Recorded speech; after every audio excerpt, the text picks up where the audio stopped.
మన ప్రభువు మన రక్షకుడైన యేసు వారి అతి పరిశుద్ధ నామంలో చేరవచ్చిన సహోదరులందరికీ నా యొక్క హృదయ వందనం తెలుసుకుంటున్నాను.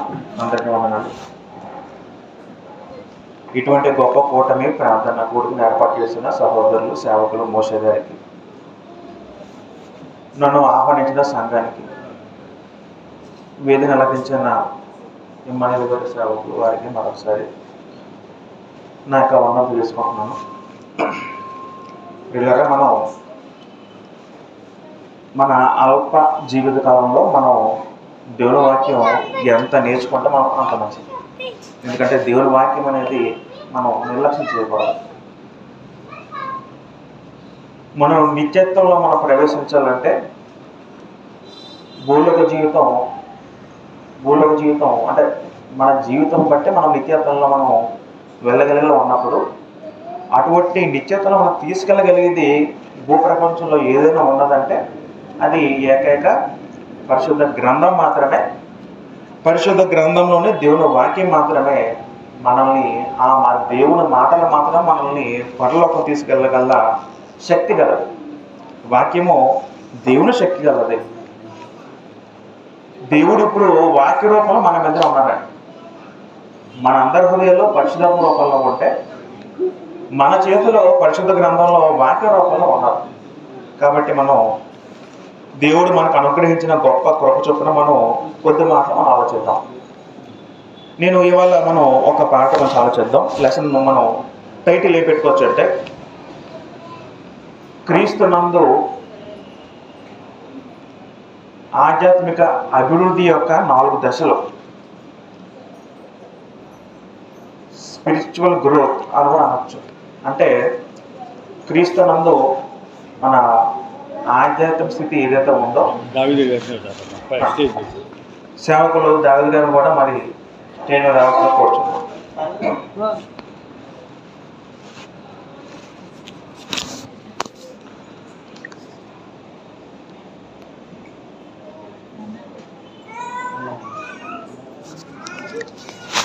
పిల్లలు, మనం ఆధ్యాత్మిక వృద్ధి యొక్క 4 దశల గురించి మనం నేర్చుకుంటాం. దయచేసి చెప్తున్న వాక్యాన్ని అందరూ గ్రహించండి. పిల్లలు, మనం భూమి మీద తల్లి గర్భం పుట్టి మనం పెరిగిన తర్వాత భూమి మీద క్రీస్తు మనం దేవుని ఎరగక ముందు మనం నచ్చినట్టు జీవించేవాళ్ళం. తర్వాత దేవుని కృపను బట్టి ఒక సువార్తికుల ద్వారా మనం ఏమంటాం, మనం సువార్తను వింటాం. ఆ సువార్తలో ఏ భాగం, ముఖ్యమైన భాగం ఏంటి? సువార్తలో క్రీస్తు సమాధి, మరణం, పునరుత్థానం. అటువంటి గొప్ప సువార్త వినిన తర్వాత ఆ సువార్తలో మరొక భాగం ఏంటంటే బాప్తిస్మం. అప్పుడు మనందరం ఏం చేస్తామంటే నీటి బాప్తిస్మం ద్వారా మనందరం దేవుని కుటుంబంలో ప్రవేశిస్తాం. అంతవరకు మనం దేవుని కుటుంబంలో ప్రవేశించలేదు. అంతవరకు మనం మన కుటుంబంలో మాత్రమే ఉన్నాం. ఎప్పుడైతే వాక్యం విన్న తర్వాత మనందరం కూడా ఎక్కడ ప్రవేశించాం? దేవుని కుటుంబాలకు ప్రవేశించాం. మరొక మాటలో చెప్పాలంటే దేవుని రాజ్యంలో ప్రవేశించాం. మరొక మాటలో చెప్పాలంటే క్రీస్తు సంఘంలో ప్రవేశించాం. యోహాను రాసిన సువార్త 3వ అధ్యాయము 2 నుంచి 3. యోహాను సువార్త 3వ అధ్యాయము 2వ వచనం 3వ వచనం చదువుకుంటే అక్కడ నికోదేము అనే శిష్యుడు యేసు దగ్గర వచ్చి కలుసుకున్నప్పుడు పరిసైడ్ ఒకడు ఉండెను. అతడు రాత్రి యందు ఆయన యొద్దకు వచ్చి, బోధకుడా, నీవు దేవుని యొద్ద నుండి వచ్చి బోధకుడు మేము ఎరుగున్నాము. దేవుడు అతనికి తోడే ఉంటేనే గాని నీవు చేయించిన సూచక్రియను ఆయనతో చెప్పాను. అయితే ఒక పరిసయ్యుడైన ఆ వ్యక్తి పేరు నికోదేము. ఆయన రాత్రి వేళ వచ్చాడండి. బహుశా రాత్రి వేళ ఎందుకు వచ్చాడంటే పండగ పూట ఆనాడు యేసుక్రీస్తు వారికి మత నాయకులకి మధ్యన వైరుధ్యం ఉన్నారు కాబట్టి ఎవరైనా చూస్తే బాగోదేమో ఉద్దేశంతో రాత్రి వచ్చాడేమో. ఆయన వచ్చి బోధకుడా యేసుక్రీస్తు అన్నమాట, నీవు దేవుని యొద్ద నుండి వచ్చిన వద్ద మేము ఎరుగుదాము. ఎందుకు, ఏ విధంగా అంటే దేవుడు అతనికి తోడే ఉంటుంది కానీ నీవు చేసిన సూచనలు ఎవరు చేయలేడు అని చెప్పాడు. అలా పొగుడుతున్న సందర్భంలో దానికి సమాధానం యేసుక్రీస్తు ఏం చెప్పాడు? ఆ పొగతని ఆయన పొందుకోలే. యేసుతో వెంటనే నికోదేముతో అన్న మాట ఏంటంటే 3వ వచనం చదువుదాం. అందుకు యేసు అతనితో, ఒకడు క్రొత్తగా జన్మిస్తేనే గాని అతడు దేవుని రాజ్యంలో చూడలేడని నీతో నిత్యముగా చెప్పుచున్నాను నేను. వెంటనే యేసుక్రీస్తు వారు అక్కడ వాళ్ళ మాట్లాడుతున్న సంభాషణ వ్యతిరేకంగా ఒక మాట ఏం చెప్పారంటే, నికోదేము ఒకడు క్రొత్తగా జన్మిస్తే గాని దేవుని రాజ్యంలో చూడలేదని నీతో నిత్యముగా చెప్తున్నాను నేను. ఇక్కడ 2 ప్రస్తావన చెప్పడం జరిగింది. ఏంటంటే మొదటగా దేవుని రాజ్యము అనే పదం వాడడం జరిగింది. రెండోది ఏంటంటే క్రొత్తగా జన్మించితే అంటే క్రొత్త జన్మ అని చెప్పడం జరిగింది.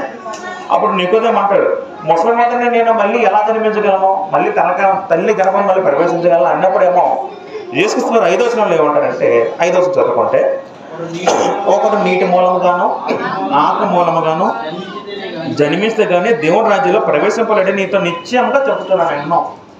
నిశ్చయం అనే పదానికి అంటే అది తప్ప మరొక ఆప్షన్ లేదని అర్థం. నీతో నిశ్చయముగా ఏంటి, నిశ్చయంగా ఎలా ప్రవేశిస్తారంటే నీటి మూలముగాను ఆత్మ మూలంగా జన్మించాలి. గ్రంథం దీన్ని క్రొత్త జన్మ అని చెప్పడం జరిగింది. క్రొత్త జన్మ అంటే ఒక విధంగా అర్థం ఏంటంటే నీటి బాప్తిస్మం. నీటి బాప్తిస్మంలో మనం నీటిలో మునుగుతాం, తర్వాత పరిశుద్ధాత్మ పొందుతాం. ఆ వాడిన నీటిని బట్టి మనం పొందిన పరిశుద్ధాత్మను బట్టి దాన్ని నీటి మూలముగాను ఆత్మ మూలంగా జన్మ చెప్పడం జరిగిందని. అలాగా మనమందరం కూడా క్రైస్తవులు అన్నమాట ప్రతి ఒక్కరు కూడా నీటి బాప్తిస్మం ద్వారా అందరం మనం ఏం చేస్తాం, మనందరం కూడా కొత్త జన్మను మనం పొందాం. మానవ జన్మలో ఒక కొత్త జన్మను పొందాం. పునర్జన్మ కాదు కానీ మానవ జన్మలో ఒక కొత్త జన్మ గ్రంథం బట్టి ఆలోచిస్తే. ఇప్పుడు ఈ జన్మలో ఏమవుతుందంటే మనం కొత్తగా పుట్టిన శిశువుల వంటి వారమే అవుతామండి. యాకోబు పత్రిక 5వ అధ్యాయం 18 చదువుకుంటే, యాకోబు రాసిన పత్రిక 5:18 చదువుకుంటే అక్కడ గ్రంథకథ ఏమంటే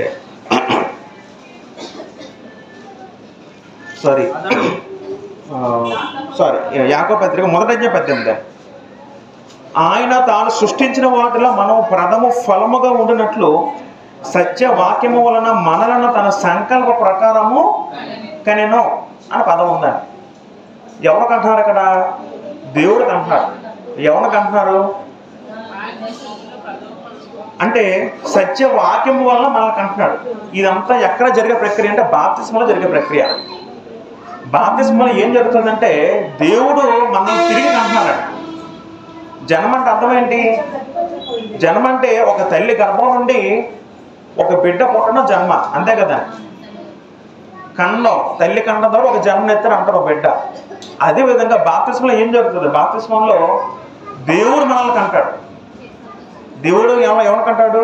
మనం నీటిలో మునిగిన వెంటనే బయటికి లేచిన వెంటనే ఆత్మీయంగా జరిగిన ప్రక్రియ ఏంటంటే దేవుడు తన సంకల్ప ప్రకారం చొప్పున మనల్ని కనెను అనే పదం ఉందండి. దేవుడు మనల్ని ఏం చేస్తున్నాడు? అక్కడ కంటున్నాడు.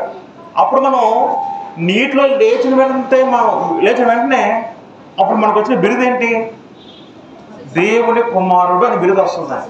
ఏంటి బిరుదు? ఎప్పుడు బిరుదు వస్తుంది మనకి? బాప్తిసం తర్వాత. బాప్తిసం ముందు స్థితి రాదు మనకి. బాప్తిసం తీసుకున్న తర్వాత మనకి ఏంటి బిరుదు వస్తుంది? దేవుని కుమారుడు అని బిరుదు వస్తుంది. దాని ఆత్మీయంగా దేవుడు కనిన పదం వాడారండి. రైట్.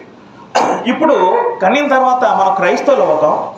క్రైస్తవులు అవడం అంటే దేవుని రాజ్యంలో ప్రవేశించడం, లేదా క్రీస్తు సంఘంలో ప్రవేశించడం, తర్వాత క్రీస్తు నందు ప్రవేశించడం. క్రీస్తు నందులో వారని పదం మనకు వాడబడిందండి. ఆత్మీయ స్థితిలో ఒకప్పుడు మనం లోకంలో ఉంటే ఎక్కడికి వచ్చాం? మనం క్రీస్తు నందు వచ్చాం. లోకము ఒక పరిధి అయితే క్రీస్తు ఒక పరిధి. లోకం అంటే మనం అందరూ కూడా ఎక్కడికి వచ్చాం? ఇప్పుడు మనం అంటే మనం వేరే లోకం వెళ్ళిపోలేదండి. ఆత్మీయ స్థితిలో లోకం నుంచి ఎక్కడికి వచ్చాం? క్రీస్తులోకి వచ్చాం. ఎఫెసీ రాసిన పత్రిక 2వ అధ్యాయం 10వ వచనం చదువుకుంటే, ఎఫెసీ రాసిన పత్రిక 2:10 చదువుదాం. మనం నడుచుకోవాలి. దేవుడు ముందుగా సిద్ధపరిచిన సత్క్రియలు చేయుటకై మనము క్రీస్తు యేసునందు సృష్టింపబడిన వారమై ఆయన చేసిన పని అయి ఉన్నాము. మనం అంటే క్రైస్తవుల ఉద్దేశంలో పౌరుంటారన్నమాట. మనము క్రీస్తు యేసునందు సృష్టింపబడిన వారమే. ఎప్పుడు సృష్టించబడ్డాం? బాప్తిస్మాలో సృష్టించబడ్డాం. అప్పుడు అందరూ కూడా ఏమవుతామంటే లోకం నుంచి వేరుగా ఉండి ఆత్మీయ స్థితిలో క్రీస్తునందు అనే ఒక పరిధిలో వస్తాం. అర్థమైందండి? ఒక సర్కిల్ లోకం అయితే, మరొక సర్కిల్ క్రీస్తు అయితే, ఎక్కడెక్కడికి వచ్చాం? లోకం నుంచి మనం క్రీస్తులకు వచ్చాం. ఇప్పుడు క్రీస్తులకు ఎప్పుడైతే వచ్చామో మనం దేవుడు మనకు అంటున్నారు. సాధారణ మన పిల్లలు కన్నా అనుకోండి, కన్నప్పుడు పిల్లలు చిన్నగా ఉంటారా పెద్దగా ఉంటారు? శిశువులు ఉంటారు, పసిబిడ్డలు ఉంటాం. అలాగా మనందరూ కన్నిన తర్వాత మనందరూ కూడా ఎలా ఉంటాం? క్రీస్తునందు పసిబిడ్డలుగా ఉంటాం, శిశువులుగా ఉంటాం. ఇప్పుడు మొదటి పేతురు రాసిన పత్రిక 2వ అధ్యాయము 3వ వచనం చదువుకుంటే అక్కడ ఒక మాట పేతురు గారు వాడారండి.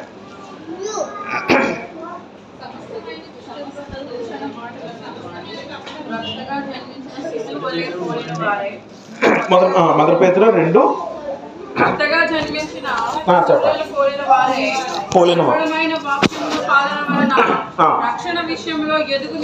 ఎదుగు నిమిత్తము ఆ పాలను అపేక్షించండి. ఇక్కడ ఒక పదం ఏం వాడారంటే కొత్తగా జన్మించిన శిశువులు అనే పదం వాడారండి.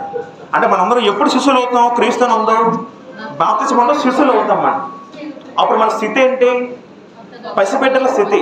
ఇప్పుడు చిన్న బాబు, మీ బాబు మాకు పుట్టాడు అంటే ఆ బాబు స్థితి. ఇప్పుడు చిన్నబాబు మన మధ్యలో ఉన్నాడు. ఆ బాబు ఏ విధంగా భౌతికంగా మన మధ్యలో ఉన్నాడు చిన్నపిల్ల స్థితిలో, అప్పుడు మనందరం ఏ స్థితిలో ఉంటాం? పసిబిడ్డ స్థితిలో ఉంటామని. ఇప్పుడు ఈ బిడ్డకి తల్లిపాలు అవసరం. ఏ బిడ్డ అయినా భూమిలో పుట్టినప్పుడు ఏం అవసరం? ఆహారం. తల్లిపాలు అవసరం. అదేవిధంగా క్రైస్తవులుగా మనం ఎప్పుడైతే దేవుని పుట్టితో వచ్చి పసిబిడ్డగా ఉంటాం, అప్పుడు మనకి ఏం అవసరం? వాక్యం మన పాలు వచనం ఇంకా చదువుకుంటే మరొక చదువుకుందాం.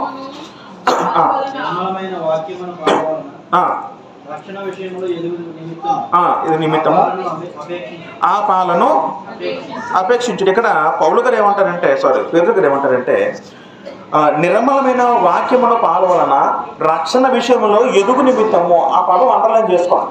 అక్కడ ఏమన్నారంటే రక్షణ విషయంలో ఏం చేయాలంటే మనందరం కూడా ఎదగాలండి. ఎదగమంటే అర్థం ఏంటంటే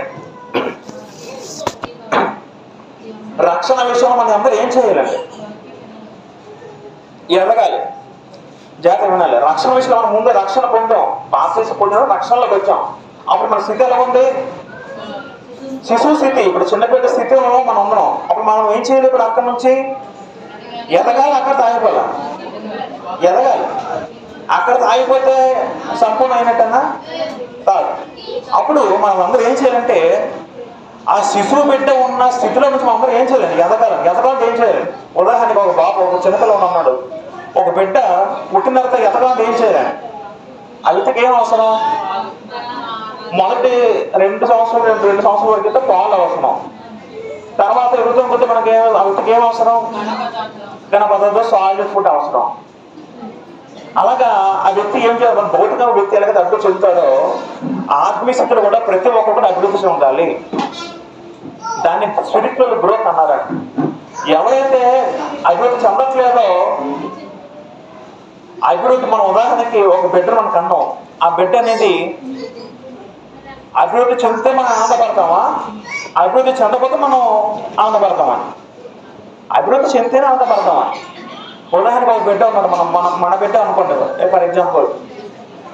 ఆ వ్యక్తి వయసు పెరుగుతుంది కానీ హైట్ పెరగట్లేదు, వెయిట్ పెరగట్లేదు అనుకోండి. అప్పుడు ఆ వ్యక్తి సక్రమైన అభివృద్ధి చెందినట్ట లేదా? అభివృద్ధి చెందనట్టు అర్థం. అభివృద్ధి చెందకపోతే దేని సూచిక? అదొక అనారోగ్యం సూచిక. అంటే సరైన వాతావరణంలో పెరగట్లేదని మనం ఆలోచిస్తాం. అదే విధంగా పిల్లరా, క్రైస్తవులైన ప్రతి ఒక్కరు కూడా మనందరూ ఏం చేయాలి? మన మెయిన్ థీమ్ ఏంటంటే మనం క్రైస్తవంలో పసిబిడ్డలుగా మనం బాప్తిస్మలో ఉన్నప్పుడు మనందరం తర్వాత స్థితి ఏంటంటే ఎదగడం అని. ఏం చేయాలి? మనందరం కూడా ఎదగాలి. అలాగే ఎదిగే క్రమంలో మనకు అవసరం ఏంటంటే వాక్యములో పాలు. ఆహారం.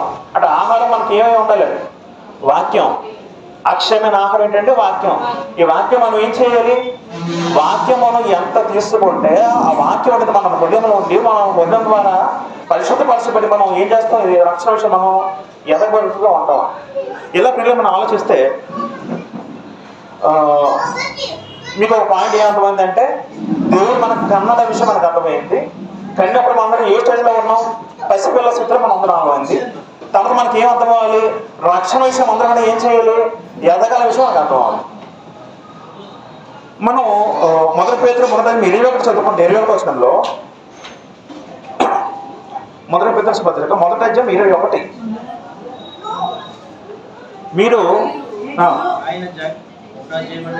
1వ అధ్యాయం 22 చదువుతాం. 22 మీరు సయ్య బీజం నుండి కాగా శాశ్వతముకు జీవము గల దేవుని వాక్యం మూలంగా అక్షయ బీజం నుండి పుట్టింపబడిన వారు.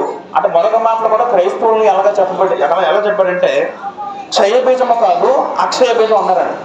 బీజము అన్న పదం మనం గుర్తుపెట్టుకుంటే వాస్తవానికి ఒక ఫ్యామిలీలో తండ్రి బీజం ద్వారా స్పెరం ద్వారా తల్లి గర్భం ద్వారా ఒక బిడ్డ పుట్టాడు. అది క్షయ బీజం అని అనుకుంటే అక్షయ బీజం అర్థం పెట్టాడు. వాక్యం అంటే మన సువార్తను మన వాక్యం వింటాం. మన వాక్యం ఏం చేస్తే మనలో ఉంది? మన హృదయంలో పనిచేసి మన విశ్వాసం పుట్టి మనం అంటే ఇక్కడ చెప్పడం సందర్భం ఏంటంటే వాక్యం ద్వారా మనం పుట్టింపబడిన వారం క్రీస్తునందు. అలాగే మన క్రీస్తులకు వచ్చిన తర్వాత పిల్లలు మనం ఏం చేయాలి? మనం ఎదగాలి. ఎంతవరకు ఎదగాలి? ఎదగమని గ్రంథం చెప్తుంది, బాగానే ఉంది. ఎంత దాకా ఎదగాలి? దానికి ఏమైనా లిమిట్ పెట్టాడా దేవుడు అంటే? లిమిట్ పెట్టాడు.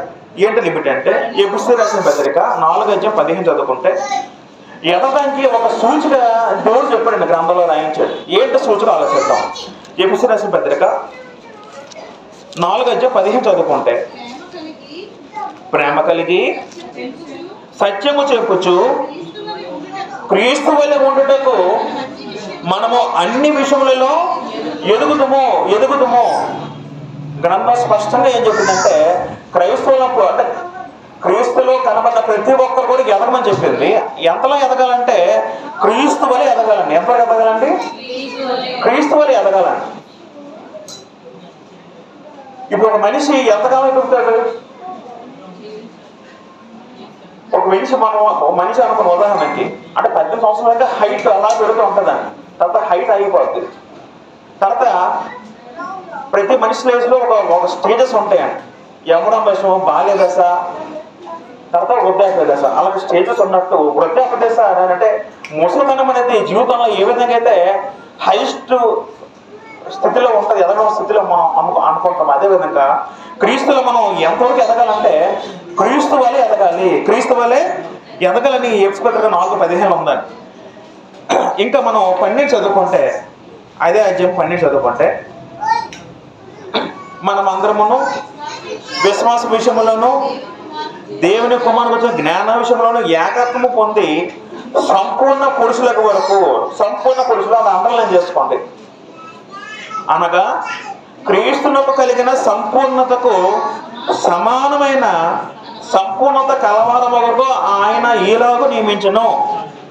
తర్వాత మరొక మాట ఏం చెప్పాడంటే ఎదమని చెప్పడం జరిగింది. ఎంతలో ఎదగాలంటే యేసుక్రీస్తు వరకు ఎదమని చెప్పింది. అంటే అర్థం ఏంటంటే ఇక్కడ స్పష్టంగా చెప్పాడు. ఏంటో వచనం అంటే 12వ వచనంలో క్రీస్తునకు కలిగిన సంపూర్ణతకు సమానమైన సంపూర్ణత కలవారము వరకు. అంటే మనం ఎంతవరకు ఎదగాలంటే క్రీస్తు వారు కలిగిన సంపూర్ణత, క్రీస్తు వరకు ఉన్న సంపూర్ణత ఎంతవరకు అయితే ఉందో అంతవరకు మనకు ఎదగాలండి. అంతవరకు మనం ఏం చేయాలి? మనం ఎదగాలి. ఎవరైతే అంతవరకు ఎదుగుతారో వాళ్ళకి మాత్రమే పరలోకంలో హక్కు ఉంటుందా? అర్థమైందండి చెప్పిన మాట. మొన్న ఎగ్జిబిషన్ ఇక్కడ మన ఊళ్ళో ఎగ్జిబిషన్ అయిందండి. ఇక్కడ మా పిల్లలు తీసుకెళ్ళినప్పుడు ఒక రూల్ పెట్టారు. ఏంటి రూల్ అంటే 100 సెంటీమీటర్లు దాటితేనే 100 సెంటీమీటర్ల లోపు పిల్లలకైతే ఎంట్రన్స్ ఫీజు లేదు. 100 సెంటీమీటర్లు దాటితే ఫీజు ఉంటుందా అంటే ఎంట్రీ టికెట్ ఉంటుందా? మా ఊళ్ళో 105 అంటే 100 సెంటీమీటర్ దాటిపెట్టు అంటే వాళ్ళకి అక్కడ పారామీటర్ ఏంటో ఒక కొలత పెట్టాడు. ఆ కొలతకి ఎంతవరకు ఉంటారో కొలత దాటిపోతే టికెట్ తీసుకోవాలి, కొలత లేకపోతే టికెట్ అవసరం లేదు. అదేవిధంగా పిల్లరా పరలోకంలో కూడా మనం ఎదగాలంటే క్రీస్తులాగా ఎదగాలి అంటే ఒక స్టాండర్డ్ పెట్టారా. ఎవరైతే పరిపూర్ణులు అవుతారో వాళ్ళ మీద పరలోకం చెప్పారా. బాప్తిసం పొందిన వెంటనే పరలోకం వెళ్ళిపోతామని దేవుడు ఎక్కడ చెప్పలేదు, గ్రంథం ఎక్కడ చెప్పలేదు. మనం చేయవలసింది ఏంటంటే ఎదగడం మన చేతిలో ఉంది. ఎదగాలి. ఎంతకు ఎదగాలి? క్రీస్తుకు కలిగిన సంపూర్ణ వరకు ఎదగాలి. అలా ఎదిగిన తర్వాత అప్పుడు దేవుడు మనల్ని పరలోకంలో మనం కూర్చోబెడతాడు. అయితే పిల్లలు మనం కొన్ని దశలు ఉన్నాయండి, కొన్ని దశలు ఆత్మీయతలో కొన్ని దశలు ఉన్నాయి. మనం వాటి గురించి మనం ఆలోచిస్తే గ్రీకులో కొన్ని మాటలు ఉన్నాయండి. గ్రీకులో కొన్ని మాటలు ఉన్నాయి, వాటి గురించి మనం కొన్ని మాటలు ఆలోచిద్దాం. మొదటగా నెపియోస్ అని ఒక పదం ఉందండి గ్రీకులో. దాని పదం పేరేంటే నెపియోస్. అదొక స్థితి. క్రీస్తునందు పసిబిడ్డలుగా ఉన్న స్థితిని నెపియోస్ అనే పదం వాడారు. NEPIOS నెపియోస్ అనే పదం వాడారు. ఇప్పుడు ఈ స్థితి ఏంటంటే క్రీస్తునందు పసిబిడ్డలుగా ఉన్న స్థితి. ఇప్పుడు ఒక వ్యక్తి బాప్తిసం పొందాడు, క్రీస్తునందు చిన్నబిడ్డగా ఉన్నాడు. చిన్నబిడ్డగా ఉంటే సరిపోద్దా? చిన్నబిడ్డగా ఆ స్థితిలో ఉంటే ఆత్మీయంగా పరిపక్వ చెందినట్ట కాదు. ఒక పదం వాడారండి మనకి. అంటే శిశువు అంటే చిన్నబిడ్డ అంతా చూసుకోండి మామూలుగా. ఆ పదానికి మీకు ఇంకా స్పష్టంగా అర్థం అవ్వాలంటే లోకసు వార్త 10:21 చదువుకుంటే జస్ట్ మీకు పదం గురించి మీకు చిన్న ఎగ్జాంపుల్ చెప్తున్నాను. లోకసు వార్త 10:21లో ఆ గడియలోనే యేసు పరిశుద్ధాత్మ యందు బహుగా ఆనందించి, తండ్రి, ఆకాశమునకు భూమికిని ప్రభువా, నీ జ్ఞానులకును వివేకులను ఈ సంగతులు మరుగు చేసి పసిబాలురు అని పదం వాడారండి. ఏంట పదం అక్కడ? పసిబాలురు. ఆ పసిబాలుల దగ్గర గ్రీకులో నెపియోస్ ఆ పదం ఉంటుందండి. పసిబాలులకు బయలుపరిచినవని నేను స్తుతించున్నాను అని యేసుక్రీస్తు తండ్రి పొందడం జరుగుతున్నాను. అక్కడ సందర్భం ఏంటంటే దేవుని సంకల్పాన్ని, దేవుని సువార్తని ఎవరు అంగీకరించారంటే జ్ఞానులు అంగీకరించలేదండి. ఎవరు అంగీకరించలేదు? జ్ఞానులకి వివేకులకు సంగతి మరుగుపరిచి అంటారు. అంటే మన సందర్భం అవసరం లేదు. అంటే జ్ఞానులు ఎవరు కూడా మీరు ఇష్టపడట్లేదు దేవుని వాక్యం వినడానికి. అల్పులు, జ్ఞానం తగ్గిన వాళ్ళు మాత్రమే ఇంట్రెస్ట్, ఆసక్తి చూపుతారు అన్న సందర్భంలో వాడినమాట. అంటే మనకు సందర్భం అవసరం లేదు. కానీ పసిబాలుల పదం అర్థం చేసుకోండి. పసిబాలులు. ఇప్పుడు పసిబాలుడు అటువంటి శిశువు ఇంచుమించు 1-2 మనం భౌతికంగా 2 సంవత్సరాలకు ఉన్న చిన్న బాబు ఏ విధంగా ఉన్నాడో అదేవిధంగా క్రీస్తు నందు శిశువు అంటే వయసు అంటే సంవత్సరానికి సంబంధం లేదు. కానీ క్రీస్తు నందు అపరిపక్వమైన వ్యక్తిని అర్థం చేసుకోవచ్చు. ఇప్పుడు అలాంటి వ్యక్తిగా స్థితిలో ఉన్నప్పుడు ఆ వ్యక్తి పూర్తిగా ఎదుగుదల లేనట్టు అర్థం చేసుకోలేడు. మొదటి కొరింథీ పత్రిక 3:1 చదువుకుంటే కొరింథీలో సంఘానికి పౌలు గారు లేఖ రాస్తూ కొరింథీ సంఘాన్ని పౌలు గారు ఒక పదంలో పిలిచారండి. ఏంట పదం? సహోదరులారా, ఆత్మ సంబంధ మనుషులతో మాట్లాడినట్లు నేను నీతో మాట్లాడలేకపోతుని, శరీర సంబంధ మనుషులు అనియు క్రీస్తునందు పసిబిడ్డలు అనియు మీతో మాట్లాడవలసి వచ్చాను. ఈ మాట ఎవరు అంటున్నారు? పౌలు గారు అంటున్నారు. ఎవరితో అంటున్నారు? కొరింథీ సంఘానికి అంటున్నారండి. కొరింథీ సంఘస్థులు ఎలాంటి స్థితిలో ఉన్నారండి? క్రీస్తునందు పసిబిడ్డ స్థితిలో ఉన్నారండి. పసిబిడ్డ స్థితిలో ఉన్నప్పుడు పౌలు గారు వాళ్ళని కోరుతాను తిడుతున్నారండి, హెచ్చరిస్తున్నాడు. ఎందుకు హెచ్చరిస్తున్నాడు? సంఘం ఏర్పాటు అయ్యింది, కొరింథీ సంఘం స్టార్ట్ అయ్యింది. మరి అప్పటికి ఎన్ని సంవత్సరాలు మాకు తెలియదు.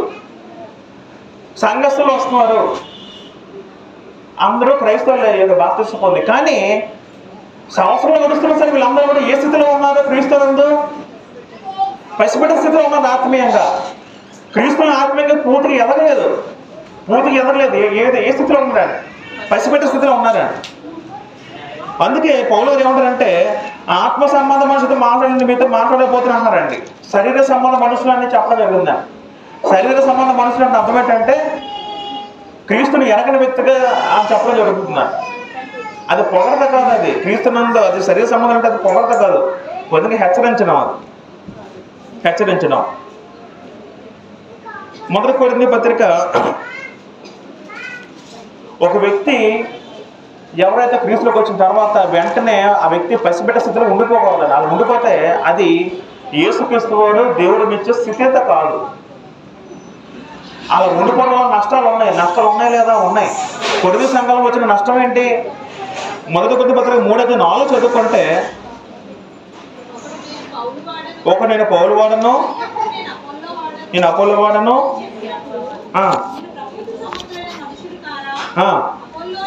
అపోలో ఎవరు?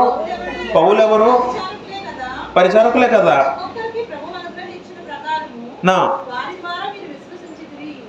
ఇక్కడ చాలు. అప్పుడు ఏమైంది? సంఘంలో కలతలు వచ్చాయి, సంఘంలో డిస్టర్బెన్స్ వచ్చింది, సంఘంలో కలహాలు వచ్చాయి. ఒకడేమో నేను పౌలు వాడు అంటాడు, మరొకడేమో నేను క్రీస్తు వాడు అంటాడు, మరొకడేమో అపోలో అంటాడు. విభజనలు వచ్చాయి. మొదటి కొరింథీ పత్రిక 1వ అధ్యాయము 13 చదువుకుంటే, ఉన్నాడా? పౌలు మీ కొరకు సిలువ వేయబడిన పౌలు నామమున మీరు బాప్తిస్మం పొందితిరా? నా నామమున మీరు బాప్తిస్మం పొందితిరని ఎవరైనాను చెప్పకుండా. చాలు. ఇంకా అదే అధ్యాయం 10వ వచనం కూడా చదువుకుంటే, సహోదరులారా మీరందరూ ఏకభావంతో మాట్లాడవలననియో మీలో కక్షలు లేక అన్నారు. అంటే వాళ్ళ కక్షలు ఉన్నాయా లేవా? కక్షలు ఉన్నాయి. కొడుకు సంఘాలు కక్షలు వచ్చాయి, కలహాలు వచ్చాయి, పార్టీ ఫీలింగ్స్ వచ్చాయి. ఎందుకు వచ్చాయి? కారణం ఏంటి? క్రీస్తునందు పరిశుభ్రతలో ఉన్న వాళ్ళు వచ్చిన నష్టాలు అన్నీ కూడా. అంటే అర్థం ఏంటి? క్రైస్తవ వాళ్ళు ఎదిగినట్ట ఎదగనట్ట? క్రైస్తవ ఎదగపోతే వచ్చిన నష్టాలు ఏంటంటే వాళ్ళందరూ శరీర సంబంధాలు మారిపోతారా? ఎలా మారిపోతారు? శరీర సంబంధాలు మారిపోతారు. ఎఫెసీ రాసిన పత్రిక 4:14 చదువుకుంటే, ఎఫెసీ రాసిన పత్రిక 4:14 చదువుకుంటే, అందువలన మనం ఇక మీదట పసిపిల్లలమై ఉండి మనుషుల మాయోపాయం చేత వంచనతోనూ తప్పు మార్గముకు లాగు కుయుక్తితోనూ గాలికి కొట్టుకొని పోవునట్లు కల్పింపబడిన ప్రతి ఉపదేశమునకు ఇటు అటు కొట్టుకొని పోవచ్చు అలల చేత ఎగర కొట్టబడిన వారమైనట్లుండక అని ఉందండి. ఇక్కడ పసిబిడ్డలుగా ఉండమని చెప్తుందా, ఉండదని చెప్తుందండి? ఉండదని అంటారు, ఉండమని అనట్లేదు. అంటే ఆ వచ్చిన మొదటి వచనంలో పసిపిల్లల ఉండి అనే పదం ఉంది. కిందకు వస్తే ఏముంది అక్కడ?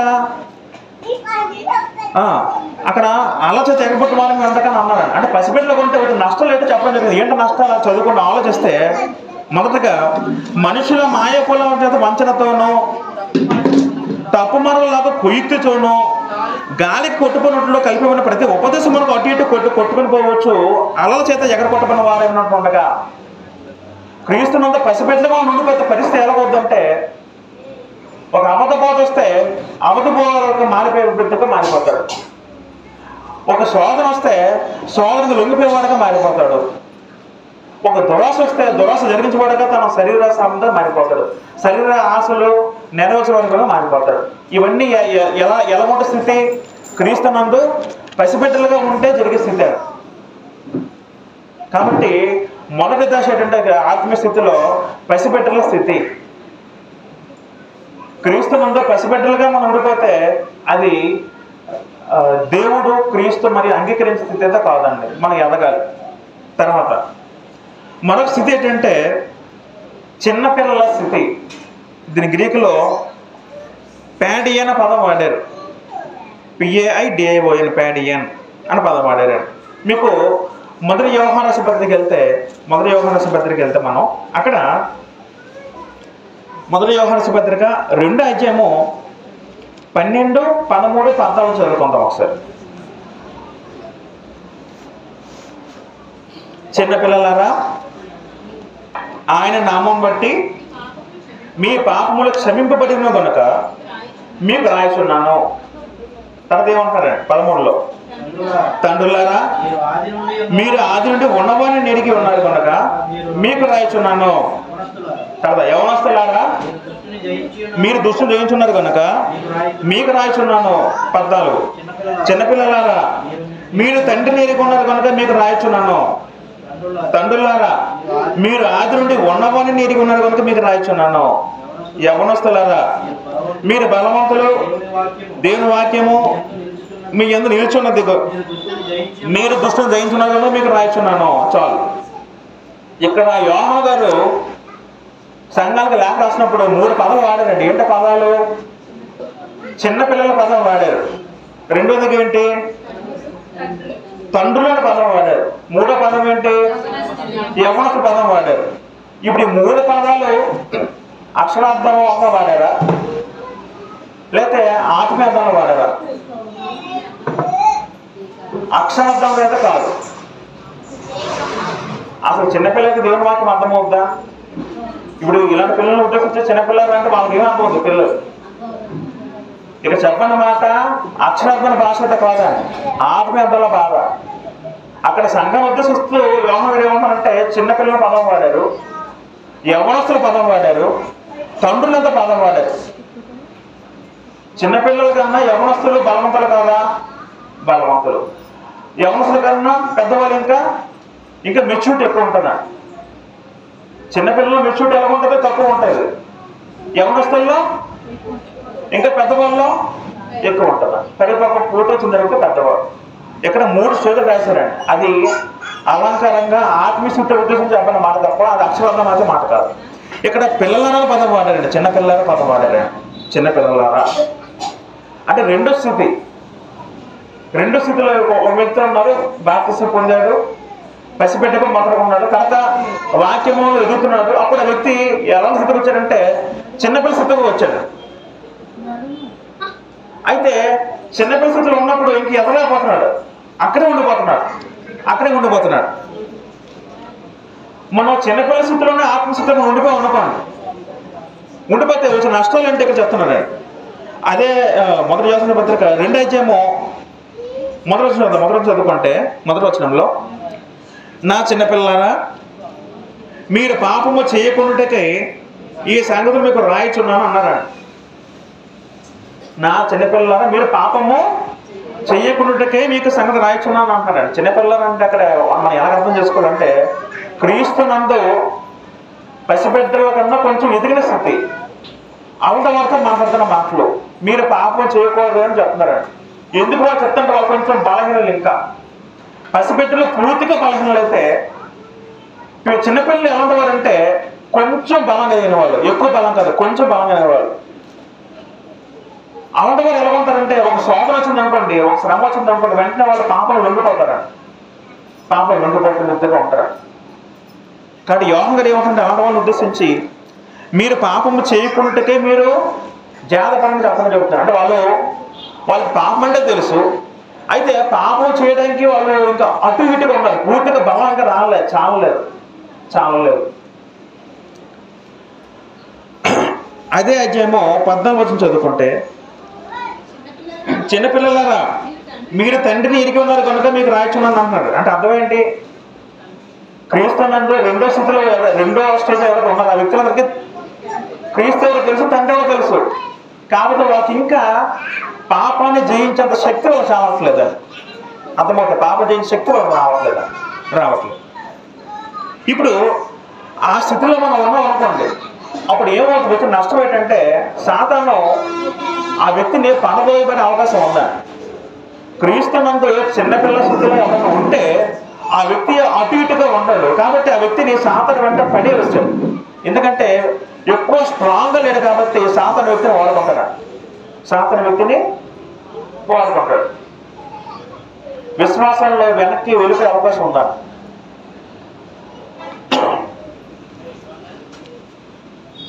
నా చిన్నతనంలో ఒక ముసలావిడ, ఒక ఆవిడ మా సంఘంలో ఒక ఆవిడ వస్తూ ఉంటుందండి. ఆవిడ కొంతకాలం సంఘానికి వచ్చింది, ప్రాంతంలో ఉండేది, ఆడవాళ్ళలో జరుగుతూ ఉండేది. అయితే ఆవిడకి ఏదో ఒక జబ్బు వచ్చిందండి, ఒక జబ్బు వస్తే, అంటే మరణకరమైన జబ్బు అయితే కాదు కానీ ఏదో ఒక రోగం వచ్చింది. వచ్చిన తర్వాత కొంతకాలంగా వాళ్ళు రావడం మానేసింది చర్చికి. రావడం మానేస్తే తర్వాత మా నాన్నలు అడిగినప్పుడు నేను అప్పుడు చిన్నపిల్లలు మా నాన్నలు ఎందుకు రావట్లేదు వ్యక్తిని ఆ స్త్రీని అడిగినప్పుడు ఆవిడ అంటే మాట ఏంటంటే, ఏటు బాబు సంఘానికి వస్తుంటే నాకు ఎప్పుడు జబ్బులు దాకా నాకు రోగం తగ్గట్లేదు, రోగం తగ్గకుండా నేను రావాలి చర్చికి అని ఆవిడ రావడం మానేసిందని. ఏం తగ్గట్లేదట, ఆవిడకున్న రోగం తగ్గట్లేదని మా నాన్న అడిగే టైంకి ఆవిడ బాగానే ఉన్న స్థితి. ఆ ముందు ఏదో చిన్న జబ్బు వచ్చిందేమో, జబ్బు అంటే ఏదో సొంత రోగాలు అంటే పెద్ద పెద్ద రోగాలు కావాలి. అంటే అప్పుడు ఏమైంది ఆవిడ స్థితి ఒకసారి ఎలా మారిపోయింది, క్రీస్తు నుండి బయటకు వచ్చిందండి. ఎందుకు కారణం ఏంటి, శరీరం అన్నాక రోగాలు వస్తారావా, రోగాలకు దేవుడికి సంబంధం ఏంటి, దేవుళ్ళు వస్తే నీకు రోగం కలిగితే ఎక్కడ చెప్పాడా. ఇప్పుడు అలా బోధిస్తున్నారు సమాజంలో కొంత పనికి మానవాళ్ళు అబద్ధ బోధకులు ఏమంటారు అందరూ కూడా, మీరంతా క్రీస్తు నమ్ముకోండి మీకున్న జబ్బులు పోతాయి, మీకున్న రోగాలు పోతాయి, మీకున్న అప్పులు తీరిపోతాయి. అప్పులు తీరిపోతే పదవి స్పష్టంగా నేను స్వయంగా పోస్టులు చూశాను. అప్పులు తీరిపోతాయి నేను క్రీస్తు నమ్ముకుంటే. ఎంత అబద్ధ పోదండి అసలు అది. ఎందుకు క్రీస్తు నమ్ముకోవాలి మనం, ఎందుకు నమ్ముకోండి క్రీస్తుని? ఆత్మరక్షణ గురించి మాత్రమే క్రీస్తు నమ్ముకోవాలి, ఆత్మరక్షణ గురించి మాత్రమే. సువార్తను బోధించేటప్పుడు ఏం బోధించలేము అందరూ కూడా. అసలు మనం ఎవరు, మనం ఎందుకు వచ్చాం, మన భూమి మీద ఎందుకు ఉన్నాం, యేసుక్రీస్తు వారు ఎవరు, తండ్రి సంకల్పం ఏంటి, ఇవన్నీ చెప్పాలండి. ఇవంతా వదిలేసి క్రీస్తు నమ్ముకుంటే మీ స్థితి బాగుంటుంది, మీరందరూ కోటీశ్వరులు వెళ్ళిపోతే ధనవంతులు అయిపోతారు, మీకు ఏ బాధలు ఉండవు, మీ అప్పులు తీరిపోతాయి, లేకపోతే మీకు పిల్లలైతే పిల్లలు పడతారు, మీకు పిల్లలైతే పిల్లలు పడతారు. అక్కడ గ్రంథంగా చెప్పలేదు, నిజమే పిల్లలు కూడా దేవుడు దయ్యి ఉండాలి, కొంతమంది శారీరక లోపాలు ఉంటాయి, దానికి ఎవరేం చేస్తామండి. ఇప్పుడు గుడ్డు పుట్టించుంటాడు దేవుడే. ఇలాంటి పనికిమాల విషయాలతో కొంతమంది దేవుడిని తీసుకొస్తారు. అది అలాంటి ఎవరు అలాంటి నమ్మి సంఘాలకు వస్తారో వాళ్ళకి స్థిరత ఉండదు, వాళ్ళ మధ్యలో వెళ్ళిపోతారంట. వాక్యం ఎవరైనా సువార్త బోధించినప్పుడు అవతల వ్యక్తికి సంపూర్ణ చెప్పాలండి, యథార్థంగా చెప్పాలంట వాక్యాన్ని. కలిపి చెరిపేసి వాళ్ళకి ఏదో లాభం గురించి వాక్యం చెప్పకూడదు. అయితే ఈ స్థితిలో ఉంటే వాళ్ళకున్న నష్టం ఏంటంటే వాళ్ళకి విశ్వాసం కొంతకాలం ఉంటుంది, ఇలాంటి స్వాతంత్రం వెంటనే తిరిగిపోతారండి వెనక్కి. అది కూడా దేవుడు మెచ్చే ఆత్మీయ స్థితి అయితే కాదు ఆ స్థితి. హెబ్రీ రాసిన పత్రిక 5:12 చదువుకుంటే, హెబ్రీ రాసిన పత్రిక 5:12-13 చదువుకుందాం.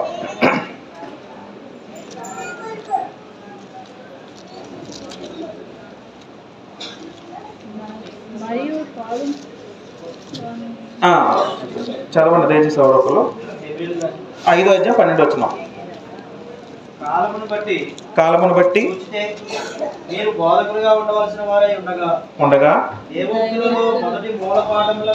దేవోక్తులలో మొదటి మూల పాఠములను ఒకటి మీకు మరలా బోధించవలసి వచ్చిన, మీరు పాలు త్రాగవలసిన వారే గాని బలమైన ఆహారము తినగలవారు కాదు. 13 మరియు పాలు కాక ప్రతి వారు శిశువే కనుక నీతి వాక్య విషయంలో అనుభవం లేని వారే ఉన్నాడు. ఇప్పుడు ఒక బిడ్డకి పాలు ఎంతకాలం ఇస్తాం, ఎంతవరకు ఇస్తాం? 2 సంవత్సరాలు 3 సంవత్సరాలు, లేదా జీవితం మొత్తం పాలతో పెంచుతాం పిల్లల్ని? కాదండి. బలమైన ఆహారం ఇవ్వాలి. ఎప్పటి నుంచి? ఒక స్థితికి వచ్చిన తర్వాత. ఎప్పుడైతే 3 సంవత్సరాలు దాటుతుంది పిల్లలకి, అప్పుడు మనం ఏం చేయాలి, చిన్న చిన్న ఆహార పద్ధతులు మనం అలవాటు చేస్తాం. అప్పటి నుంచి మనం సాలిడ్ ఫుడ్ పెడతాం పిల్లలకి. అదేవిధంగా మనం క్రీస్తులకు వచ్చిన తర్వాత మొదటి శిశువులుగా ఉన్నాం, వాక్యం కొంచెం మనకు తెలుస్తుంది. తర్వాత మనం ఏం చేయాలండి, వాక్యంలో మనం ఎదగాలండి, జ్ఞానంలో ఎదగాలి. అందరూ కూడా జ్ఞానంలో ఎదగాలి. కానీ అందరూ కూడా ఎదగలేకపోతాం. ఎందుకు ఎదగలేకపోతున్నాం?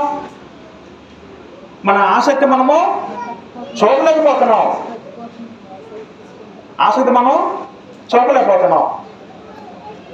గ్రంథంలో ఇన్ని పుస్తకాలు ఉన్నాయి, ఎవరో చెప్పగలరు వరుసగా పేర్లు పెట్టి? గ్రంథంలో ఇన్ని అధ్యాయాలు ఉన్నాయి, గ్రంథంలో ఎవరు రాశారు, ఒక్కొక్క గ్రంథం ఈ పద్ధతికి ఎవరు రాశారు, ఎందుకు రాశారు, దాని సందర్భం ఏంటి? జ్ఞాన విషయంలో అందరూ అభివృద్ధి చెందాలి.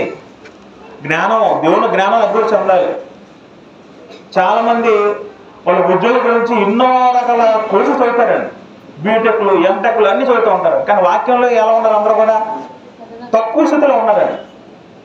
వాక్యం అభివృద్ధి చెందట్లేదు, వాక్యం అభివృద్ధి చెందాలి, వాక్య జ్ఞానం అభివృద్ధి చెందాలని. జ్ఞానంలో మనం అభివృద్ధి చెందాలి. గ్రంథం స్పష్టంగా సెలవిస్తుంది జ్ఞానంలో మనం అభివృద్ధి చెందాలని. జ్ఞానంలో అభివృద్ధి చెందే స్థితిలో ఉంటే మనం చిన్నపిల్ల స్థితిలో ఉన్నట్టు. రైట్. తర్వాత మూడో స్థితి ఏంటంటే యవనస్తులైన పదం వాడారు కదా, మొదటి దగ్గరికి వెళ్ళిపోతే 2:14 చదువుకోండి. అక్కడ యవనస్తులైన పదం వాడారండి అక్కడ. అది మూడో స్థితి. దాన్ని గ్రీక్లో టెక్నాన్ అనే పదం వాడారు, టిగిసి ఎనో అనే పదం వాడారండి. అది మూడో స్థితి. క్రీస్తునందు మూడో స్థితి ఏంటి? యవనస్తుల స్థితి. యవనస్తులు అంటే భౌతిక యవనస్తులు కాదండి, అది భౌతికంగా పక్కన పెట్టండి. ఆత్మీయతల్లో ఒక వ్యక్తి క్రీస్తు వచ్చిన తర్వాత ఆ వ్యక్తి యవనంగా ఎదిగే స్థితి. అక్కడ యోహాను పత్రిక చదువుకున్నారు. మొదటి యోహాను పత్రిక 2వ అధ్యాయము 13 చదువుకుంటే, యవనస్తులారా మీరు దుష్టుని జయించున్నారు కనుక మీరు రాయిస్తున్నాను అంటారండి. 2:13.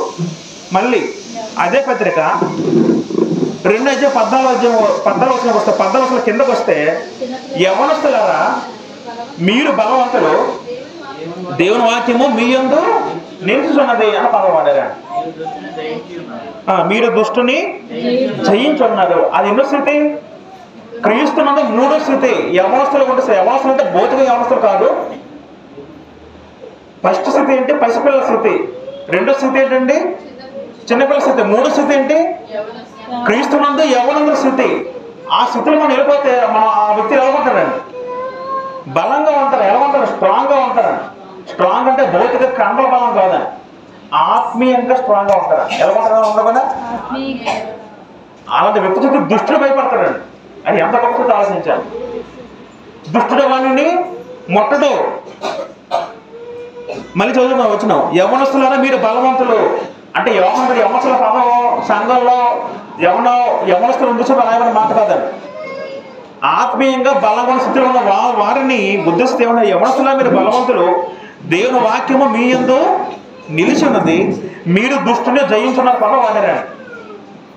మీరు దుష్టుని జయించున్న పదము 13 వాడారు, మళ్ళీ 14 కూడా వాడారండి. దుష్టుని జయించడం చిన్న విషయం, పెద్ద విషయమా? చాలా పెద్ద విషయమా. దుష్టుని ఎలా జయించగలం? అపవాదిని జయించగలం మనం? దుష్టుని జయించడం అందరూ ఏం చేయాలి? మనందరి దగ్గర ఏముండాలి? దేవుని వాక్యం ఉండాలి. యవ్వన స్థితిలో ఉన్నాము. అర్థం ఏంటంటే వాళ్ళ హృదయంలో వాక్యం ఎంతలా ఉంది? పరిపూర్ణంగా వాక్యం ఉందా? వాడిని ఇంకా ఎవరో మొట్టలేదు, ఇంకా శాతం రాలేదు. ఆయన వేసిన శోధనలో ప్రతిది కూడా ఆయన తప్పుకొని నించోటాడు. వ్యక్తి పాపాలు పడకుండా కనుక జాగ్రత్త పెట్టుకుంటాడు. ఆ వ్యక్తి స్థితి ఏంటి? యవనస్తుల స్థితి అండి. వాళ్ళ బలవంతులని చెప్పి గ్రంథం చెప్తుందా. ఇప్పుడు తిమోతి ఉన్నాడు. తిమోతి తెలుసు కదా. తిమోతిని పౌలు గారు ఇదే పదంతో వాడారండి. 2వ తిమోతి రాసిన పత్రిక 1వ అధ్యాయం 7 చదువుకుంటే, 2వ తిమోతి రాసిన పత్రిక 1వ అధ్యాయం 7 చదువుకుంటే,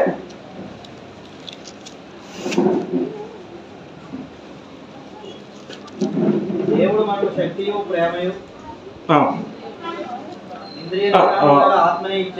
బ్రదర్ ఒకసారి అదే అధ్యాయం మొదటి చదువుకోండి. మొదటి వచనంలో క్రీస్తు యేసునందున జీవము వచ్చే వాగ్దానం బట్టి దేవుని చిత్తం వలన క్రీస్తు యేసు అపోస్తలుడైన పౌలు ప్రియ కుమారుడు తిమోతి పదం వాడారు. ఏం పదము? ప్రియ కుమారుడు తిమోతి. అంటే ప్రియ కుమారుడు అంటే భౌతికంగా కన్నా తిమోతి కాదండి. అసలు వాస్తవం పౌలు గారు కదా, ఆయన పెళ్లి చేసుకోలేదు. తిమోతి అంటే ప్రియ కుమారుడు ఎందుకంటున్నాడు అక్కడ? మీరు అంటే తెలుగులో మనకు కుమారుడు పదం ఉంది, కానీ గ్రీకులోకి వెళ్తే ప్రతి సందర్భంలో కుమారుడు పదంకి ఒకే పదం వాడలేదు. ఇప్పుడు దానికి టెక్నానా పదం వాడారండి. అంటే అర్థం ఏంటంటే వీళ్ళు బలవంతులు. క్రీస్తునందు పసిబిడ్డల కన్నా, క్రీస్తునందు చిన్నపిల్లల కన్నా వీళ్ళకి బలవంతులు క్రీస్తునందు. కాకపోతే వీళ్ళ చిన్న లోపం ఉంది. ఏంటి లోపం అంటే ఇంకా పరిపక్వం చెందిన స్థాయికి దీనికి చిన్న లోపం ఉంది. ఎలాంటి లోపం అంటే ఇంకా పూర్తిగా పరిపక్వం చెందిన స్థాయి అయితే కాదు. ఏంటో స్థాయి? చిన్నపిల్లల స్థాయి. అది అంటే యవనస్తుల స్థాయి పూర్తిగా పరిపక్వం చెందిన స్థితి అయితే కాదు. ఉదాహరణకి తిమోతి మంచి భక్తిపరుడే కాదనట్లేదు. తిమోతి కూడా శాతాన్ని జయించగల అంత శక్తి గలవాడే, బలవంతుడు. కాకపోతే చిన్న చిన్న లోపం ఉండదండి. ఉదాహరణకి మీకు చిన్న ఎగ్జాంపుల్ చెప్తాను. మనం ఎంత చదివాము, 1 తిమోతి పత్రిక 7వ చదువుకుందాం. 2 తిమోతి 1:7 చదువుకుంటే అక్కడ ఏమంటాడు పౌలు గారు తిమోతితో? దేవుడు మనకి శక్తియు ప్రేమయు ఇంద్రియ నిగ్రహము గల ఆత్మ ఇచ్చే కానీ పిరికితము గల ఆత్మను ఇయ్యలేదు. అక్కడ వాస్తవానికి ఈ వచనము తిమోతి ఉద్దేశించి పౌలు గారు అన్నారండి. ఎందుకు పదం వాడారంటే, తిమోతికి ఆయన కొంచెం భయస్తుడు. తిమోతి ఎలాంటి వ్యక్తి కలిసి ఆయనకు చిన్న భయం కలిగి ఉన్న వ్యక్తి. మీకు ఎక్కడ తెలుస్తుందంటే 1 కొరింథీ పత్రిక 16:10 చదువుకుంటే, 1 కొరింథీ పత్రిక 16:10 ఒక మాట పౌలు గారు తిమోతి ఉద్దేశం మాట అంటారండి. 16:10 చదువుకుంటే అక్కడ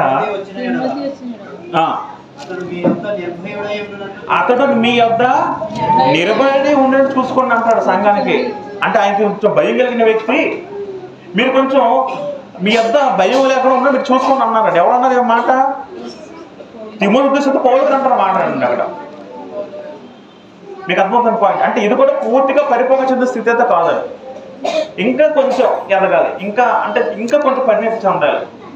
అది యవన స్థితి. కాకపోతే వాళ్ళు దుష్టిని జయించగలరు, ఇంకా పూర్తిగా పరిపక్వం రాలేదు. మీకు అర్థమవుతున్న పాయింట్ చెప్తాను మాట్లాడి కూడా. ఇదే మాటని మనం చదువుకున్న గ్రంథంలో యోహాను రాసిన పత్రిక యోహాను సువార్త 1:12 చదువుకుంటే, యోహాను సువార్త 1:12 చదువుకుందాం. తను అందరూ అంగీకరించిద్దరో వారికి అందరికీ అనగా తన నామం విశ్వాసం ఉంచిన వారికి దేవుని పిల్లలు అగుటకు ఆయన అధికారం అనుగ్రహించను. ఇక్కడ ఒక పదం వాడారు. ఏంట పదము? దేవుని పిల్లలు. దేవుని పిల్లలు. ఇక్కడ పిల్లల పదానికి ఇదే పదం వాడారు, టెక్న అన్న పదం. జాగ్రత్త వినాలి. పిల్లల అన్న పదానికి ఏ పదం వాడారు? ఈ టెక్న అన్న పదం వాడారు. మనకి తెలుగు బైబిల్లో దేవుని కుమారుడు అన్న పదం ఉంది, దేవుని కుమారుడు అనే పదం ఉంది, మళ్ళీ దేవుని పిల్లలు అన్న పదం ఉంది. కుమారుడు అనే పదానికి అర్థం వేరు గ్రీకులో చూసుకుంటే, పిల్లల పదానికి అర్థం వేరండి. జాగ్రత్త వినాలి. పిల్లల అనే పదానికి అర్థం వేరు, కుమారుల పదానికి అర్థం వేరు. గ్రీకుని బట్టి ఆలోచిస్తే, మూలపదం బట్టి ఆలోచిస్తే దానికి దగ్గర చిన్న వ్యత్యాసం ఉందండి. ఇక్కడ దేవుని పిల్లలు అని చెప్పారు కానీ ఇంకా వ్యత్యాసం ఉంది, ఇంకా మనకి దానికి చిన్న తేడా ఉందండి. అది క్రీస్తునందు 3వ స్థితి అండి. ఆఖరిగా క్రీస్తునందు 4వ స్థితి ఉంది, అదే ఫైనల్ స్టేజ్ అండి. ఇప్పుడు మనం చదువుకుంటే 1 యోహాను పత్రిక 2:13 చదువుకుంటే అక్కడ 2:13 చదువుదాం. 1 యోహాను పత్రిక 2:13 చదువుకుంటే, తండ్రులారా మీరు ఆది నుండి ఉన్నవాడిని ఎరిగి ఉన్నారు కనుక మీకు రాయిచున్నాను. తండ్రులారా పదం వాడారా? తండ్రులారా, అది అండర్లైన్ చేసుకోండి. తండ్రులారా. మళ్ళీ 2:14 చదువుకుంటే మళ్ళీ దాని కింద తండ్రులారా పదం ఉంది. తండ్రులారా మీరు ఆది నుండి ఉన్నవాడిని ఎరిగి ఉన్నారు కనుక మీకు రాయిచున్నాను. ఆఖరి స్థితి ఏంటండి? తండ్రులారా స్థితి. అది ఫైనల్ స్థితి అండి. అంటే తండ్రులు అంటే తండ్రి అర్థం కాదు భౌతికంగా. క్రీస్తునందు సంఘంలో క్రీస్తునందు హైయెస్ట్ ఎత్తులో ఉన్న స్థితి అండి. ఇక్కడ వాళ్ళని ఉద్దేశించి మరి ఇంకే పదం ఆయన ఏమని చెప్పారు వాళ్ళు ఉద్దేశించి? మీరు ఆది నుండి ఉన్నవాణిని ఎరిగి ఉన్నారంటే అర్థం ఏంటండి? తండ్రి ఎవరో సంపూర్ణంగా తెలుసు, క్రీస్తు ఎవరో సంపూర్ణంగా తెలుసు. అంటే ఎరిగి ఉన్న పదం అర్థం ఏంటంటే లక్షణాలను తెలుసుకోవడం, లక్షణాలను గ్రహించడం. అది క్రీస్తునందు ఆఖరి స్థితి అండి. క్రీస్తునందు ఆఖరి స్థితి. నేను కొంచెం బోర్డు మీద రాయించాను, జస్ట్ ఒక 2 నిమిషాలు మాకు ఇంకా స్పష్టంగా అర్థమవడం. నేను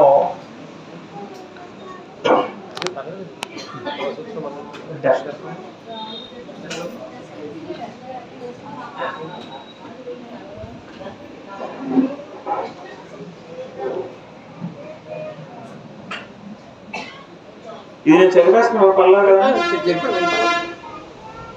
అంటే మనకి కొంచెం మూడుగా చెప్తే మనకి ఇంకా అర్థమవుతుందని జస్ట్ లాస్ట్ మాట. నేను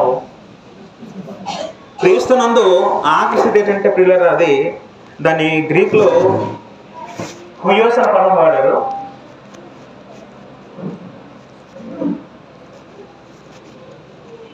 దాన్ని తండ్రుల పదం వాడారు కదండి. ఇక్కడ మొదటి యోహాను 2:13 చదువుకుంటే తండ్రుల అంటే భౌతిక తండ్రుల పదం కాదు, కానీ దీన్ని ఎలా అనుకోవచ్చు అంటే మనం ఎంత చదువుకున్నట్టు దేవుని కుమారులు, దేవుని కుమారులు ఆ పదం గ్రంథంలో ఎక్కడైతే ఉందో, దేవుని కుమారుల పదం ఎక్కడైతే ఉందో కుమారుల పదం దగ్గర ఈ పదం వాడారండి. ఏంటి పదం? హుయోస పదం వాడారండి. ఇప్పుడు సంకల్పం దానికి వెళ్తే, దేవుడి సంకల్పం దగ్గరికి వెళ్తే ఎఫెసీయుల రాసిన పత్రిక మొదటి 5 చదువుకుంటే మనందరూ తెలుసు దేవుడి సంకల్పం ఏంటన్నమాట. ఆలోచిద్దాం. ఎఫెసీయుల రాసిన పత్రిక మొదటి 5 చదువుకుంటే కింద వచ్చిన వచ్చేద్దాం. తన చిత్త ప్రకారం దయ సంకల్పం చొప్పున యేసు క్రీస్తు ద్వారా తనకు కుమారులుగా స్వీకరించుటకై, అక్కడ కుమారులుగా స్వీకరించుటక పదం వాడారు. తండ్రికి కుమారులు కావాలి, ఆ కుమార పదం దగ్గర ఈ హుయోస పదం వాడారు. మీకు కింద చెప్తున్న 3 పదాలు కూడా ఇక్కడ వాడలేదు. ఇక్కడ ఏ పదం వాడారు? దేవుడు, తండ్రి, కుమార పదం అంటే దీన్ని గ్రీకులో ఈ పదం వాడారండి. పిల్లలన్న పదం వాడలేదు, పసిబాలున్న పదం వాడలేదు. అంటే తండ్రికి మనం ఎలా కావాలంటే కుమార స్థితి కావాలండి. కుమార స్థితి అర్థం ఏంటంటే క్రీస్తు వంటి స్థితి అండి. ఇది ఫైనల్ స్థితి అండి. ఇది మనం పరలోకం చేరాలంటే, ప్రతి ఒక్కరు కూడా పరలోకం వెళ్ళాలంటే ఎంతలా ఎదగాలంటే క్రీస్తుకు కలిగిన సంపూర్ణత వరకు ఎదగాలండి. ఎంత ఎత్తుకు మనందరూ ఎదగాలండి. ఆత్మీయ స్థితిలో ఎంత ఎత్తుకు ఎదగాలండి. అంటే ఆ ఎత్తుని ఎలా పోల్చారంటే క్రీస్తుకు కలిగిన సంపూర్ణతకు సమానంగా ఎదగాలండి. క్రీస్తుకు కలిగిన సంపూర్ణతకు సమానంగా మనం ఎదగాలండి. అలా ఎదిగిన వాడికే దేవుడు పరలోకం ఇస్తాడు. క్రీస్తునందు పసిబిడ్డలు ఉంటే దేవుడు పరలోకం ఇవ్వడు. క్రీస్తునందు చిన్న పరిస్థితులు ఉంటే దేవుడు పరలోకం ఇవ్వడు. క్రీస్తునందు యవనస్తులుగా ఉంటే దేవుడికి కనికరిస్తాడేమో, కానీ అది కూడా పూర్తి స్థాయి కాదు. ఎంత స్థాయి ఎదగాలంటే ఇది ఫైనల్ స్థితి, క్రీస్తు సంపూర్ణ స్థితి. దాన్ని కుమారత్మ స్థితి అన్నారండి. దాన్ని లాస్ట్ స్థితి ఇదండి, ఫైనల్ స్టేజ్. ఇది సంపూర్ణత. అంతలా ఎదగాలండి, అంతలా ఎదగాలండి. మీరు గ్రంథాలు చదువుకుంటే యేసుక్రీస్తు వారిని దేవుడు కుమారుల పదం ఎక్కడైతే చెప్పారో దేవుడు కుమారుల పదం కూడా వాడారు. మనం ఉద్దేశించి దేవుడు కుమారుడు అన్న యేసుక్రీస్తు వారికి దేవుడు కుమారుడు అన్న సందర్భంలో ఒకే పదం వాడారు. జాగ్రత్త వినాలి. దేవుడు కుమారుడు అన్న పదానికి తర్వాత దేవుడు కుమారుడు అనే పదానికి ఒకే పదం వాడారు. అది ఎలాంటి స్థితి అంటే హుయోస స్థితి అని పదం వాడారండి. అంటే క్రీస్తులాగా మనం అంత దాకా ఎదగలం. అది ఫైనల్ స్థితి అండి. అక్కడ దాకా ఎదిగితే మనందరూ కూడా పరలోకం చేరిపడట్టే. ఒక విధంగా చెప్పాలంటే మనం ఎంత చదువుకున్నాం, సంపూర్ణత పరిపూర్ణత అన్నాం కదండి. సంపూర్ణత కలగాలని చెప్పారు కదా. పరిపూర్ణత పదానికి మరొక అర్థం ఏంటంటే, పరిపూర్ణ సాధన అర్థం ఏంటంటే క్రీస్తు స్వభావం మన అంతవరకు ఎదగాలి. క్రీస్తు స్వభావం మనం మారాలి. క్రీస్తు స్వభావం అందరం మారినప్పుడే మనము ఈ స్థితిలో ఉంటాము. క్రీస్తు స్వభావం మారినప్పుడు కూడా మనం ఈ స్థితిలోకి మనం ఎదగమండి. గలతీ రాసిన పత్రిక 4:19 చదువుకుంటే, గలతీ రాసిన పత్రిక 4:19 చదువుతాం. పౌలు గారు గలతీ సంఘానికి రాస్తూ వేదంతో అంటున్న మాట ఏంటో మాట ఆలోచిద్దాం. నా పిల్లలారా, క్రీస్తు స్వరూపము మీ అందు ఏర్పడి వరకు మీ విషయమై మరలా నాకు ప్రసవ వేదన కలుగుతుంది అంటున్నాడు పౌలు గారు. కోరికేటండి క్రీస్తు స్వరూపం ఏర్పడాలి. ఎవరు ఏర్పడాలి? సంఘస్థులు అందరి మధ్య ఏర్పడాలండి. ప్రతి ఒక్క సభ్యులు ఏర్పడాలండి. క్రీస్తు స్వభావం ఏర్పడిన వరకు కూడా పౌలు గారు ప్రసవ పడ్డారు అన్నారండి. క్రీస్తు స్వభావం ఏర్పడిన అర్థం ఏంటంటే దేవుని కుమార స్థితికి చేరడం. దేవుని కుమార స్థితికి చేరడం అనేది క్రీస్తు సంపూర్ణతకు నిదర్శనం అండి. కొలస్సీ రాసిన పత్రిక 1:10 చదువుకుంటే, కొలస్సీ పత్రిక 1:10 చదువుదాం.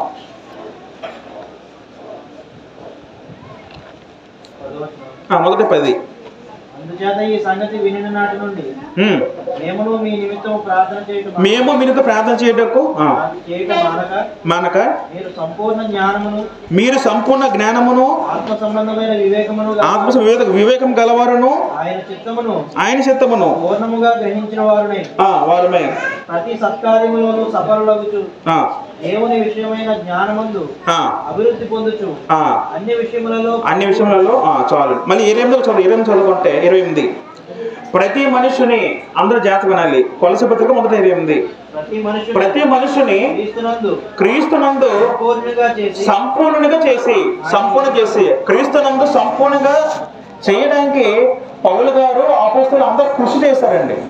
సంపూర్ణంగా అవడం అంటే క్రీస్తు స్వభావంలో మనం మారడం, స్వభావం అందిపుచ్చుకోవడం. ప్రతి మనుషుని క్రీస్తునందు సంపూర్ణంగా చేసి ఆయన ఎదుట నిలువ పెట్టవాలనని సమస్త విధమైన జ్ఞానముతో మేము ప్రతి మనుషులకు బుద్ధి చెప్పుచు ప్రతి మనుషులకు బోధించుచు ఆయనను మేము ప్రకటించున్నామన్నారు. పౌలు ఏం ప్రకటించారు? ప్రతి ఒక్కరికి క్రీస్తునందు సంపూర్ణంగా చేయడం ప్రకటించారు. క్రీస్తు సంపూర్ణ అంటే క్రీస్తు స్వభావంలో చేరుకోవడం. అదే కొలసీ పత్రిక 4:12 చదువుకుంటే కొలసీ పత్రిక 4:12 మీలో ఒకడు క్రీస్తు దోష యెహోవా మీకు అందరూ చెప్తున్నాడు. మీరు సంపూర్ణులను ప్రతి విషయంలో దేవుని చిత్తం గురించి సంపూర్ణ నిశ్చిత గలవారు నిలకడ ఉండాలని అతను ఎల్లప్పుడూ మీ కొరకు తన ప్రార్థనలో పోరాడుతున్నాడు. ఇక్కడ యెహోవా భక్తులు ఉన్నారండి. ఆ వ్యక్తి ఏం చేస్తాడంటే సంఘం గురించి ప్రార్థన చేస్తాడు. ఏంటో ప్రార్థన? ప్రతి ఒక్క సభ్యుడు కూడా ఎలా ఎదగలట? క్రీస్తులాగా ఎదగాలి. అర్థం ఏంటంటే సంపూర్ణులు అవ్వాలి.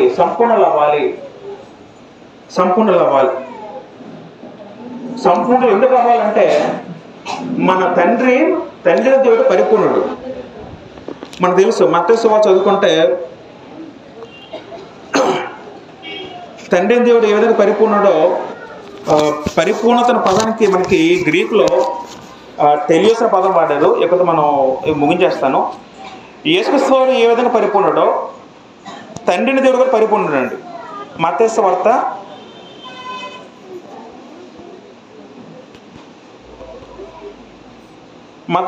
5:40 చదువుకుంటే మీ పరలోకపు తండ్రి పరిపూర్ణుడు కనుక మీరును పరిపూర్ణులుగా ఉండెదరు. మన పరలోకపు తండ్రి పరిపూర్ణుడు. మన ప్రభు అయిన యేసుక్రీస్తు వారు పరిపూర్ణుడు. యేసుక్రీస్తు వారు పునరులుగా వచ్చి మనందరూ కూడా పరిపూర్ణంగా మారాలి. పరిపూర్ణ మానవం అంటే అర్థం ఏంటంటే క్రీస్తు స్వభావం మారడం, క్రీస్తు స్వభావం ధరించడం. ఇలాగా పిల్లలు అందరూ కూడా 4 స్థితులు ఉంటాయి క్రీస్తు అందరూ. ఇది ఫైనల్ స్థితి, ఇది ఆఖరి స్థితి. ఈ స్థితిలో అందరూ చేరుకోవాలండి. మనం అందరం చేరుకోవాలండి. ఎవరైతే ఈ స్థితిలో చేరుకుంటాడో వాళ్ళకి ఖచ్చితంగా ఇంకా పరలోకం మనకి వాటిలో తిరగలేదండి. ఇక్కడ పౌలు గారు ఒకప్పుడు ప్రభు నమ్మకం ముందు ఎలాగుండేవాడు, పసిబిడ్డకు ఉండేవాడేమో. ప్రభు నిమిత్తం ఎలా మారాడు? ఈ స్థితిలోకి వెళ్ళిపోయాడు. అప్పుడు పౌలు గారు ఏమన్నారు? ఇక నా కొరకు నిత్య కిరీటం ఉండబడి పదం మాట్లాడండి. నేను క్రీస్తు రూపంలో నడుచుకున్నాను అన్నారు. ఎందుకు పదం మాట్లాడారు పౌలు గారు? ఆ స్థితికి ఆయన చేరుకున్నాడు కాబట్టి, సంపూర్ణ చేరుకున్నాడు కాబట్టి పౌలు గారు ఏమన్నారు? నేను దేవుడితో నడుచుకున్నాను అన్నాడు. నేను క్రీస్తుకు నడుచుకున్నాను అన్నాడు. నా కొరకు నిత్య కిరీటం ఉండదని చెప్పాడు పదం. అలా ప్రతి ఒక్కరు చెప్పాలండి. చెప్పాలి. మనందరూ ఏం చేయాలంటే కృషి చేయాలండి. మనందరూ ప్రయత్నించాలండి, ప్రయాసపడాలి. ప్రభు గురించి ప్రయాసపడిన అర్థం ఏంటంటే అందరూ కూడా వాక్యంలో ఎదగాలి. ఎడతెగక మనం వాక్యంలో ఉండాలి. ఎడతెగక ప్రార్థనలు గడపాలి. ఎడతెగక సాహసాలు కూడాలి. ఇవన్నీ జరిగిస్తే మన జీవితంలో ఇవన్నీ కూడా మనం మెల్లిమెల్లిగా అభివృద్ధి చెందుతాం పిల్లలు. ఇవన్నీ కూడా కాబట్టి ఒక వ్యక్తి ప్రతి ఒక్కరు కూడా క్రైస్తవ నుండి క్రీస్తు నుండి తర్వాత మనందరూ ఇవన్నీ కూడా ఈ స్థాయికి ఎదగాలంటే మనందరం కూడా పౌలు గారు ఏ విధంగా ఎదిగారు, అపోస్తలులు ఏ విధంగా ఎదిగారు, ఆత్మసంఘం ఎలా ఎదిగితే మనం కూడా అంతలా ఎదగాలి. అలా ఎదడానికి ఒక వచ్చిన ముగించేస్తాను.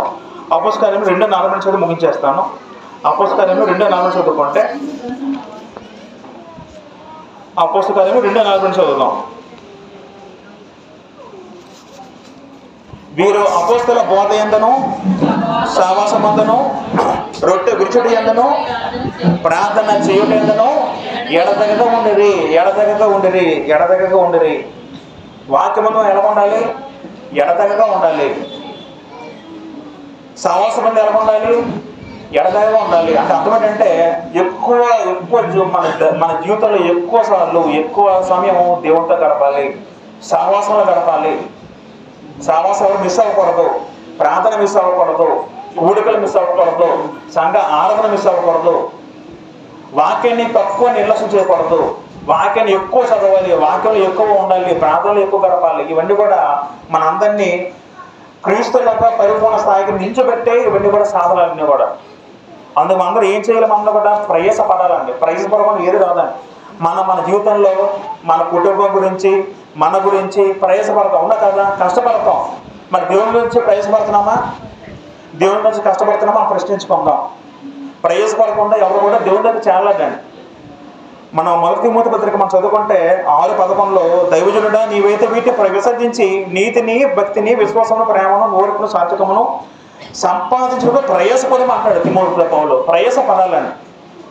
ప్రకటన 14:13 కూడా అంతటా ఎప్పటి నుండి ప్రభువు నుండి మూతున్న మృతులు ధన్యులు రాయబడి పరలోకం నుండి ఒక స్వరం చెప్పుగా వింటిని. నిజమే, వారు తమ ప్రయాసములు మాని విశ్రాంతి పొందుదల పదం వాడారు. పరలోకం చేరిన భక్తులు ప్రయాస పొందారు. భూలోకంలో ప్రయాసపడి కష్టపడి శ్రమపడి దేవునితో స్థిరంగా నిలిచి అందరూ పరలోకం చేరదని. మనం కూడా మన జీవితంలో క్రీస్తులంతా పసిబిడ్డలుగా ఉండిపోకూడదు, చిన్నపిల్లలు ఉండిపోకూడదు, యవనస్తులు ఉండిపోకూడదు. మన తండ్రుల స్థాయిలో మనందరం నిల్చోవాలని. అలా నిల్చుంటే ఆ పూర్తి పరిపక్వత చెందితే తండ్రులాగా ఇప్పుడు మనందరూ పరిపూర్ణంగా ఉంటాం. అలా పరిపూర్ణ వ్యక్తులు దేవుడు పరలోకంలో మనందరూ చేసుకుంటాడు. దేవుడు వాక్యాన్ని దీవించి మన అందరి ముందర దేవుడు ఫలించి మనం దేవుడు కోరుకుంటాం. నాకు అవకాశం ఇచ్చిన మోస్ట్లీ గారికి సంఘానికి మరొకసారి నా యొక్క వందనం చేసుకుంటున్నాను. అందరికీ వందనాలండి.